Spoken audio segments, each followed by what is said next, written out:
I dare you to talk first. Oh, you want me to talk? You already did, so I can't talk first because you talked. You always talk first. Well, sometimes I do, sometimes I don't. Sometimes I'm like, hey, but I did the last time we recorded this issue for the last time. Look, it's not my fault. Like, my neighbor decided to start like weed eating outside of the. And it's whatever. not my fault that my computer decided to crap out halfway through the time in which we were recording the episode. So we had both physical and electronic issues, but we're back with this issue. Yeah. Invincible Iron Man 125. Ooh, Invisible Iron Man 125. So much deprived of his armor. Tony Stark must avenge the death of an innocent man. Guest starring the all-new astonishing Ant-Man. Mission in Monaco. Whoa. With Rhodey on the cover. Heck yeah.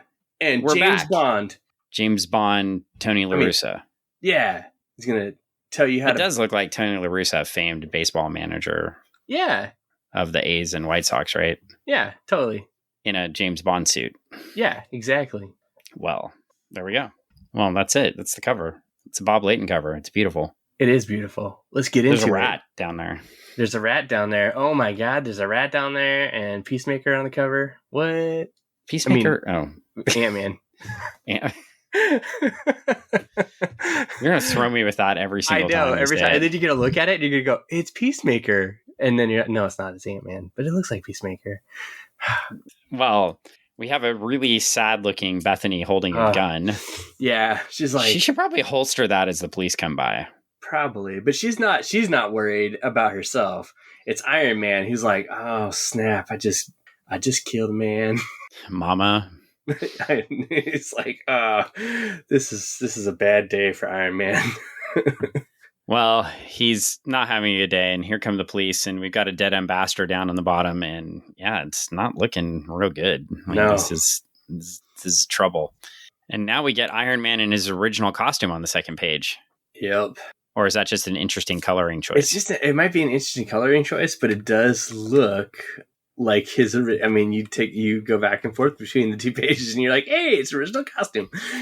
Interesting. And then he has a regular costume at the bottom of the page. Yeah, I think the best part about this interaction is the police are like, "Yeah, everybody, holster your weapons. We're just going to let this dude go after he shot a hole in the dude's chest." It's Iron Man. It was a mistake. It was an accident. It's Iron Man. We love you. Go on with your bad self. Well, Bethany is not all about this. She's like, that tin-plated assassin murders Cornelia's senior ambassador in front of hundreds of witnesses, and you're just letting him go. What? Yeah, no bueno. We don't have choice, miss. We can't. He's Iron Man. What are you gonna do? Yeah, he can just beat us all up. He's invincible. I mean, he's invincible, and two, he's invisible. We can't see him. He's like, the best of both worlds. I don't know. Has he lost his mind? Exactly. You were supposed to keep going with the lyrics. If I do that, then this podcast is going to go on forever, because then I got to get the straw in the cup and make the noise, and it's the whole thing. I can't. Nobody wants him. Well, he's now in the Cornelia embassy. Yes, Cornelia, where the Carnelians live. The Carnelians. And Mayor Ed Koch is there. Mayor Ed Koch. It's very timely. The Mayor of New York. Yeah, he's there, and he gets the Iron Man suit because Mayor Ed Koch is a grand master negotiator, and he is negotiating peace. Why is the mayor there, right? This is an embassy, right? Like, wouldn't the mayor... Because it happened in his city, and nothing happens in the mayor's city that the mayor doesn't have a piece of. I can only imagine the mayor just like taking the Iron Man suit back to the mayor's office after doing this whole negotiation and putting it on. And nothing works. Iron Man. Nothing works, but he's like jumping off his desk. He's punching stuff. He's like, I'm Iron Man. Well, Bethany is just losing her shit again. This guy's a murderer. We don't even know his real name. How we take his word for it? And then we have a fight going on between Mr. Bethany Stark and Tony. Yeah.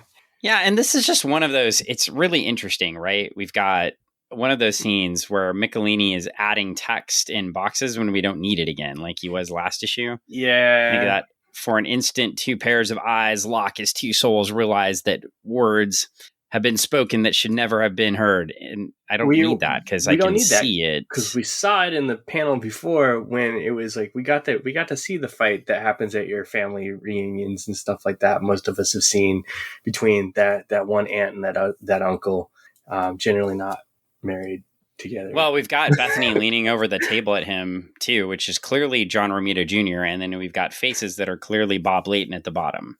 Yeah. You secret to everybody, we are re-recording because of technical issues. And Greg pointed out that we've got a John Romita Jr. Tony Stark face at the top and a Bob Layton Tony Stark face at the bottom.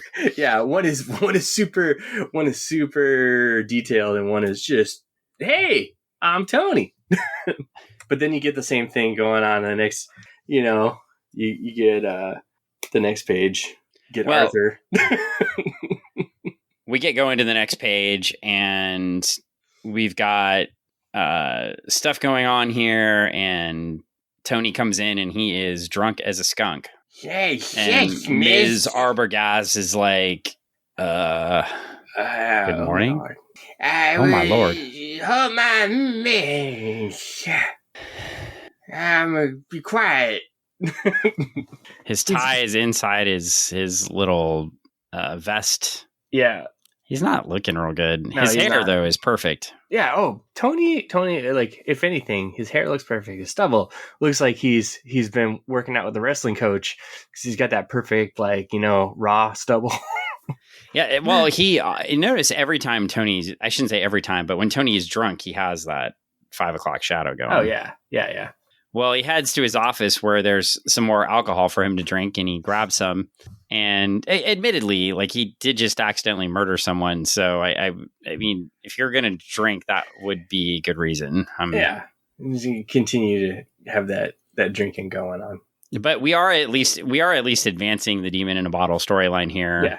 And he breaks a Time magazine cover with Iron Man on the cover. Mm-hmm. And he's like, oh, God help me. There are times I hate Iron Man almost as much as I need him. I'm trying to figure out why he hates Iron Man. Like, he made the suit. But it's the other half of him. He hates himself, Dan. He hates himself. Maybe he should hate the drinking self because he might have noticed that the suit was malfunctioning, like somebody was controlling it if he wasn't drunk. That would be logical. That's fair. By the way, listeners, a magazine is a thing that had news stories in it that you bought at the store or at a newsstand. Oh, yeah. It's a paper item, good. You didn't just go to the internet and punch up Iron Man. You had to actually buy things that talked about him. Buy a magazine, buy a comic book, not just a digital download of something. He is sort of arrogant, though. He frames his own press clippings. To be honest, or to be fair, it's actually Iron Man. It's not him.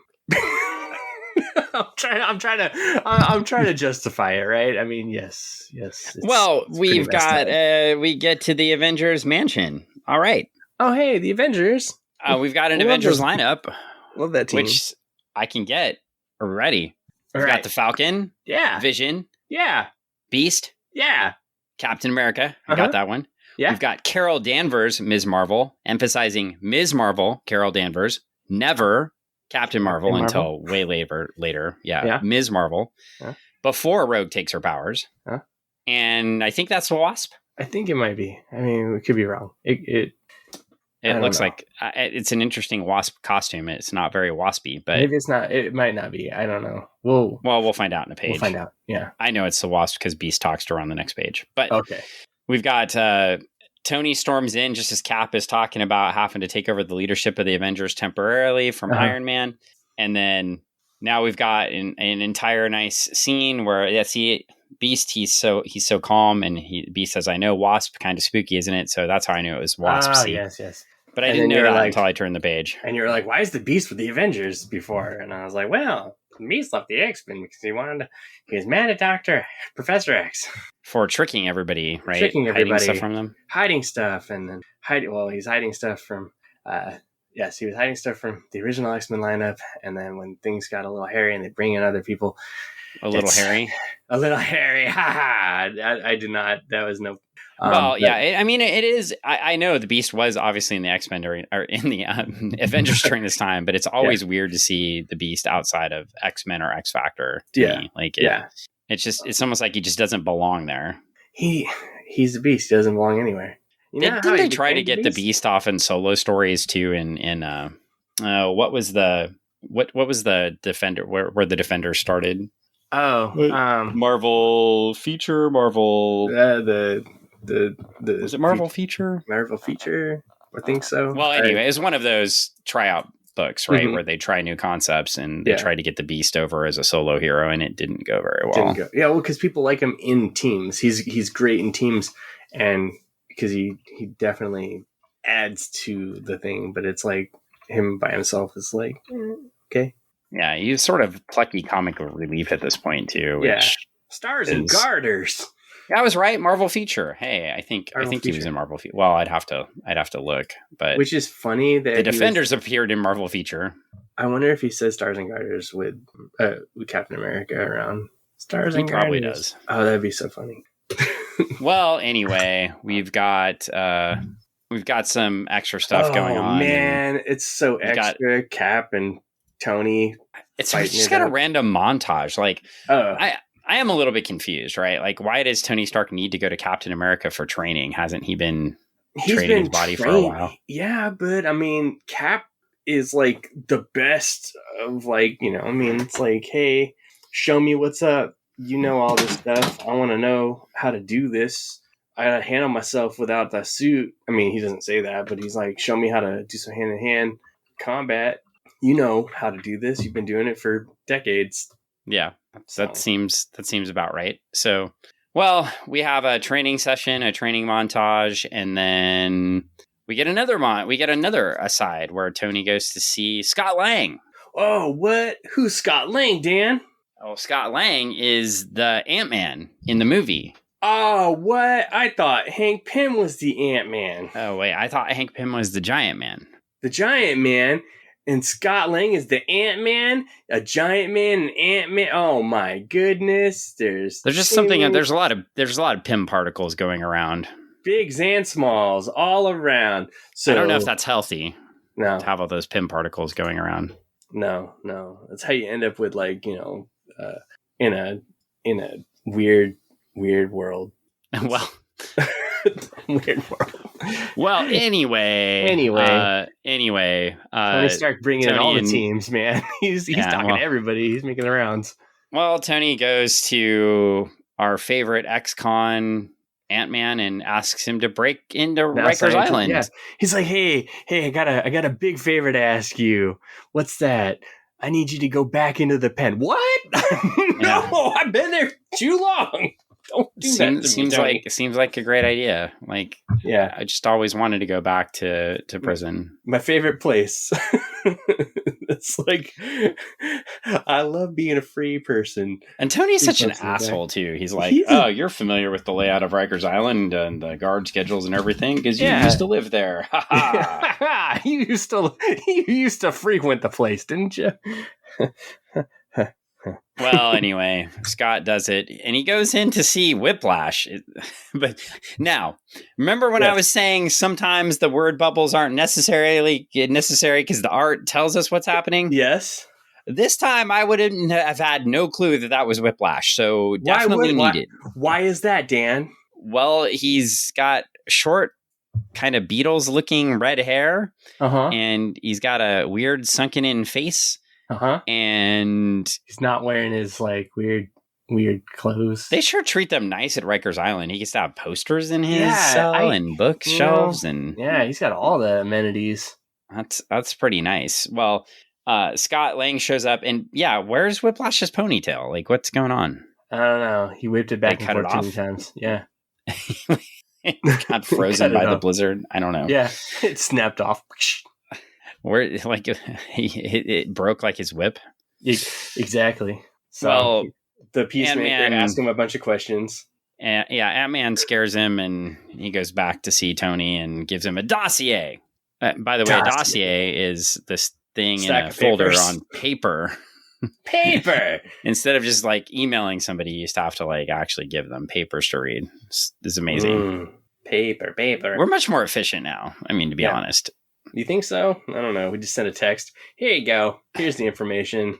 Or we just have a lot more crap we have to dig through now because it's so convenient to have information. Yeah. Data mining.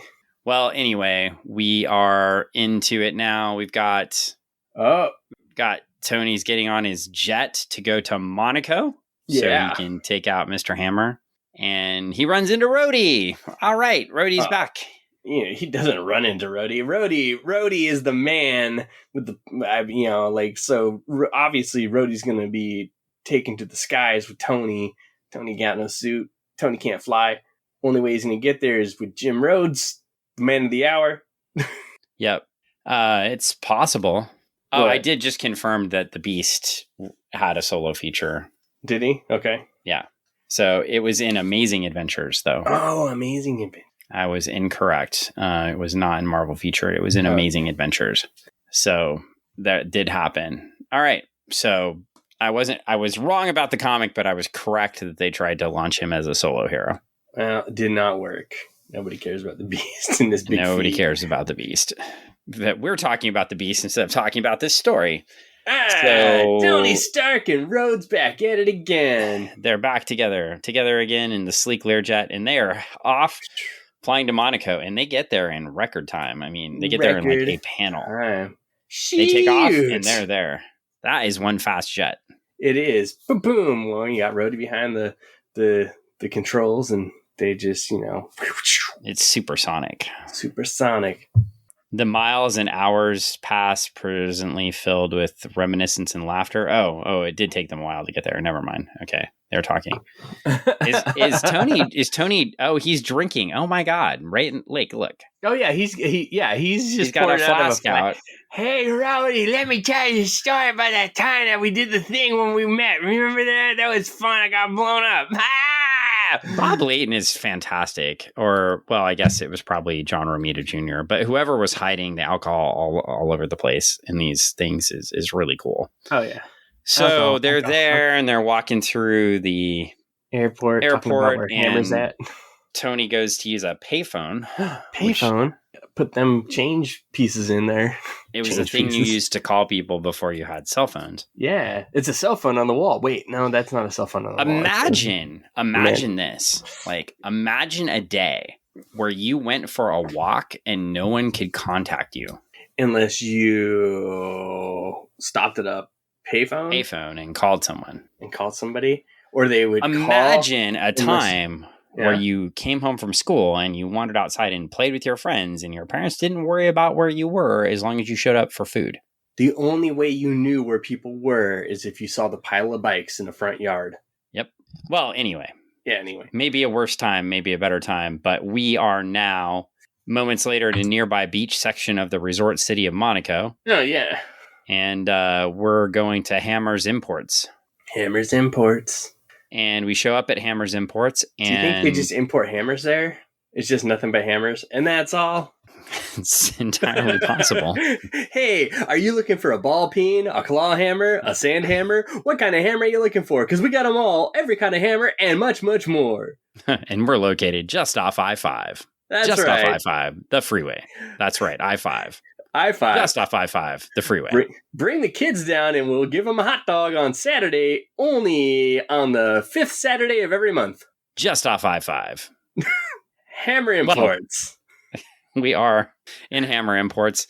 And we're going to have a fight with a file cabinet because we've got foot soldiers coming in. Oh, crap. Hammer soldiers. Hammer soldiers. Cobra fodder. I mean. Yeah, bad guys.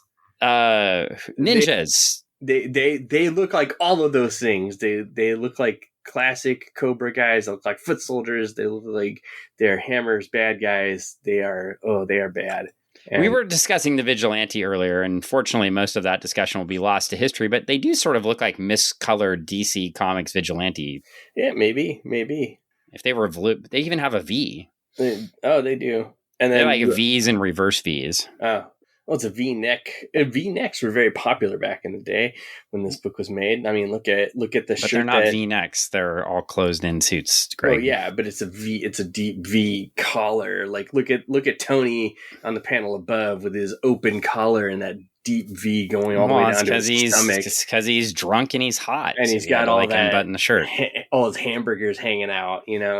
He's got all that hamburger. I feel like he's poorly dressed for somebody who was planning to get in a fight, but yeah. Well, that's why he brought Rhodey along, so Rhodey could kick over a file cabinet and take these guys on. Well, and then Rhodey busts out a window with a fish tank. Rhodey is inexplicably powerful. I had no idea Rhodey was this strong, especially after getting shot in the arm. I know.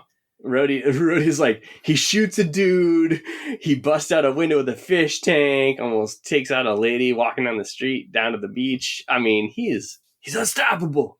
Well, Tony's pretty happy because he's like, buddy, whatever I'm paying you, I'll double it. Well, yeah, get on it. You probably should be paying him a lot more. I mean, he does everything for you, and he flies. Yeah, he does. I mean, and he's eventually going to be almost Iron Man. He's like, hey, I know you're my best friend and all, but let me sweeten the pot.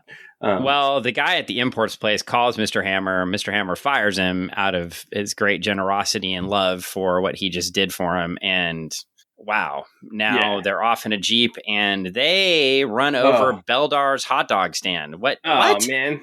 It's a where they're charging beach dogs.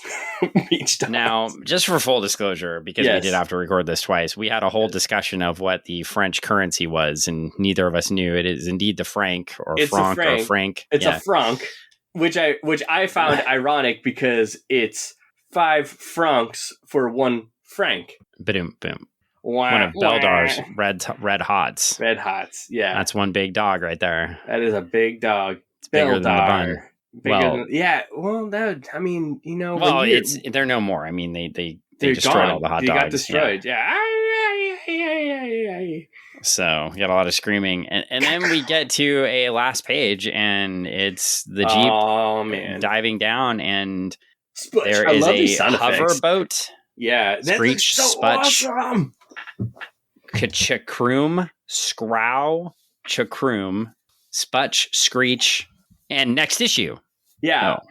But I mean, that last panel though, does this not look like a G.I. Joe? Cobra? It totally looks G.I. Joe. We've got guys with jetpacks. How are they not burning their ass? I don't know. Right? It's gotta be so hot. That one guy in the upper left-hand corner there totally should be burning his ass. Yeah. Whoosh. But everybody, they all look, it's just oh man, this is bad news bears, dude. Well, Rhodey says, because even though we lost our followers, which they did, I got a feeling that the mother-loving army in front of us ain't gonna be put off so easy. No. It doesn't look good for our heroes off in Monaco trying to track down Mr. Hammer. What will happen? Will they kill Rhodey and Iron Man? I don't know. They could. There's sure a lot of them. They might. And it's not Iron Man, it's Tony Stark. So it seems like it should be easy to kill that dude. Yeah, I mean, he had one combat lesson with Captain America. Yeah, and I mean, he let Rhodey do all the fighting. He did nothing. He grabbed a gun from somebody and then I'll double your money. That's the extent of his his hand to hand. Well, we've got 3 issues left. Where are we at here? What are you thinking? I'm thinking, so far, I'm truly enjoying all of the tie-ins that we're getting from all the other books and all the different characters that are popping into this Demon in a Bottle storyline. I really like, as much as we give John Romita Jr. a tough time on his art, it is really, it wouldn't be that much of a book to read and to follow along with if it didn't have that. So, and again, Bob Layton, doing his cleanup on it and everything like that. It's a great fun romp. Yeah, I like it. I mean, it's an interesting book. I think so far I like them now giving Tony more of a reason to drink than just being stressed about his company. Yeah. I like how though they show that he had a propensity to it. Well, he's got the flasks and stuff too, so it shows he had a propensity to it too, right? Like, it's like he was drinking, but now he's just drinking more, and he's a functional alcoholic, right? So definitely. we're clearly showing that, and I like that a lot.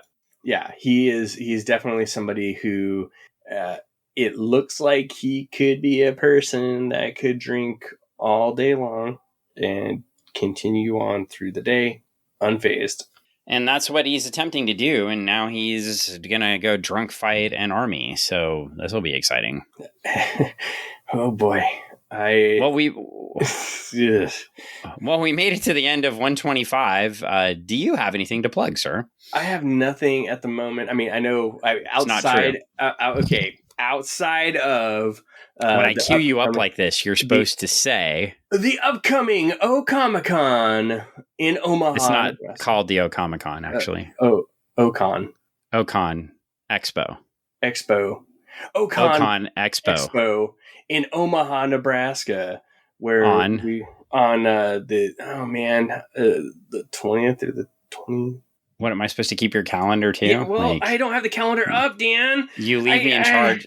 We'll be there on July 21st, 22nd, and 23rd in Omaha, Nebraska. Yes. You might be thinking, why would we fly from Seattle? Tacoma to Omaha, Nebraska? Because it was a awesome show. Because you got invited, and I got to come too. Yes. No, it's a super awesome show. The folks that put it on are super great. I've gone in the past, and I genuinely love the crowd that goes out there for this event. They love comics and pop culture stuff, and it shows when you've got a show that is all the things.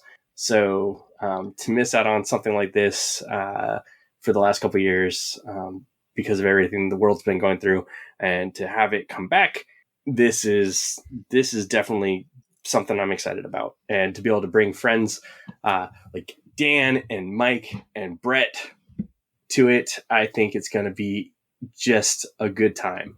Yeah, well, I'm excited too. And hey, last week Greg committed us to record a podcast. So even if it's not on an official stage, we will set up somewhere. And if you want to come drop by while we're recording a podcast, you can come hang out with us. I have not picked what we're going to cover yet, but it will be, because we might be around people, it will be something fun. So we will get something going there. Also, I have discovered that Rikishi is going to give Greg the stink face at Ocon. Oh, no. Yes. So Rikishi will be at Ocon, and I am going to go ask Mr. Rikishi if he can give you, I believe his name is actually Mr. Fatu. But I will go ask Mr. Fatu to give you the stink face. He's probably going to say no. But if you want Rikishi Fatu to give, it's not even Rikishi Fatu, it's something else. But if you want Rikishi to give Greg a stink face, I think you should message Rikishi on Twitter and let him know that Greg really needs a stink face while he's at Ocon. Oh no. Here. I have a bad feeling about this. Yeah, I am all about this. Right now, message Rikishi and tell him Greg Smith needs the stink face. Oh God. I honestly, one of the things that I do like about this show is they do get a great amount of folks, the folks that they have coming to their show, that are celebrity guests and stuff like that, are just great. And this is, if you make this happen, Dan, if I get the stink face, then I'm not going to like it. Well, I will like it. Do you know Phil Hester is going to be there? Do you know that I have a picture on the comic book guest page? Yeah. That's pretty amazing. That is amazing. They put that up, huh? I thought I might have been in the special guest category, but okay. It must have been that $5 that slipped, Matt. Well, that's awesome. I'm right after Greg Smith, so it does make sense. But yeah, well, this is going to be great. $5 paid off. Yeah. I appreciate you buying my way in. But now I'm in, so stink face is for you. podcast for us and come see us in Omaha. Yes, please do. Please come and see us, and I think we'll have some good things. If you're in the area. Well, what I will have for you is a sticker. So, in addition to Greg having things to sell, like probably issues of Junior Braves of the Apocalypse. There will be that. There will be Starlight. There will be other things. But also come by and I will just give you a Funny Book Forensic sticker. Oh my goodness, we have stickers. This is madness because this is not in the budget. We don't have a budget. I'm doing this out of the goodness of my heart. We don't have a budget, people. Our listeners. So there's no budget. This is going to be fantastic. So come by and see us. You can get a sticker, and we'll come hang out. And I bet you'll either find me. I'll either be in a baseball cap, or I'll be in a brand new, which Greg doesn't even know he's getting yet, Funny Book Forensics baseball cap. What the? Get out of here. Assuming I can get it to fit my tiny little head. But Greg's will definitely fit, so he has no excuses. Dan's head has not grown since like 7th grade. 7th grade. He's had the same size head since childhood. It's just because we love the optical vision of my tiny little head on my giant shoulders. Well, if you didn't work out so much, your shoulders wouldn't be so big. Yeah. See? Well, that's true. That's true. Don't want to, but I have to work out because I don't want to get stink faced. So yeah, and now I can get away. Oh man, now I'm. I believe I could leg press Rikishi off me, but I don't think you can. I cannot. I can't. I can do nothing because I am safe. A slug. I am a slug. I can get away from the stink face, but you can't. This is not good. Well, I'm excited. I'm excited. We're going to do a podcast. I'm going to see Greg get stink faced, and we are going to be at Ocon. It's going to be fantastic. It's going to be great. So hopefully you can come. And tickets are ridiculously cheap. So if you are in the Omaha area, or I mean, if you're in Kansas, there's nothing to do. So you should just come to Omaha. Come on up. Yeah. Or if you're in Chicago, just make the drive. Or if you're in Iowa, you should just come because you're in Wisconsin. If you're in South Dakota, you should come. South Dakota. Any of the states in the surrounding area. I mean, just come on over if you're. You can buy an entire weekend pass for $50. If you're on the East Coast, just fly on in. It's Omaha. Yeah, come get a steak. I'll tell you what. If you come, I'll make this pledge right now. If you come up and you say you are a fan of Funny Book Forensics and you come see us, you may be even able to come to dinner with Greg and I. We're not paying for it. We're not paying for you, but you can come. You can come. You can come and hang out. I mean, we're not buying it, but you can come and hang out with us. You say things like that, and then that's how all of a sudden we end up with all sorts of craziness happening. Well, there is a rules and anti-harassment policy for the show, so that's true. I'll live with that. Now we're gonna have like our one listener flying from wherever they are. Now, hey, we have a second listener, by the way. Oh, a second listener. We'll have two listeners. They're gonna say you invited me to pay for my own dinner. Come pay for your own dinner. See us. It'll be great. Yeah, it'll be fine. Just spend $700. And if I'm not at the table, look for me in my Funny Book Forensics hat, and I'll be digging through stacks of comic. No, I might be doing a panel. You'll be doing panels digging because through stacks of old comic books. Well, you'll be doing panels because we've already signed you up for like 10. What? Oh, jeez. Yeah. Oh, jeez. I said Dan would do anything to be here, but I won't do that. Exactly, you won't do that. But panels, you will do. But you won't do that. But panels, you will do. On that note, we probably should wrap this bad boy up. But wrap it up. All right, it's wrapped. So next time, Iron Man 126, and we're out. Goodbye. Thanks, everybody. I mean, like, Dan, you're the one that has to hit the button. I can't hit the button from where I'm at because you have the power. You're the button pusher. Push the button. Dan.